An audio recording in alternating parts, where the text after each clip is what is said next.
நம்ம first abortion ஆயிடுச்சு. அதுக்கு வந்து நமக்கு பாப்பாக்கு வந்துட்டு ஹார்ட் பீட் வரல. அதனால டாக்டர் வந்து அபார்ஷன் பண்ணிட்டாங்கன்னு சொன்னோம்.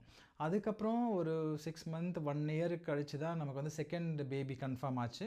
செகண்ட் பேபி கன்ஃபார்ம் ஆயிட்டு நமக்கு ஒரு 2, 3 மந்த்துக்குள்ளேயே வந்து ஹார்ட் பீட் செக் பண்ணுறதுக்கு முன்னாலேயே அதுவா கரு வந்து தானா கலைஞ்சிருச்சு அப்படின்னு சொல்லி நம்ம சொல்லியிருந்தோம். அதுக்கப்புறமா நம்ம வந்து டாக்டர்கிட்ட போகல. ரொம்ப நாளா போகல. அதுக்கப்புறமா தான் நம்ம வந்து ஒரு வீடியோ போஸ்ட் பண்ணோம். இதுக்கப்புறம் நாங்க போக போறோம் டாக்டர்கிட்ட அப்படின்னு சொன்னோம். அந்த டாக்டர்கிட்ட போன பிறகு அவங்க என்னென்ன ஸ்டெப்ஸ்லாம் சொன்னாங்க, 2 அபார்ஷனுக்கு அப்புறமா என்னென்ன பிளட் டெஸ்ட் எடுக்க சொன்னாங்க, அந்த ரிப்போர்ட் நமக்கு எந்த அளவுக்கு சக்ஸஸ்ஃபுல்லா எந்த ஒரு பிரச்சனையும் இல்லன்னு சொல்லி எப்படி ரிசல்ட் வந்தது, அதெல்லாம் நம்ம சொல்லியிருந்தோம்.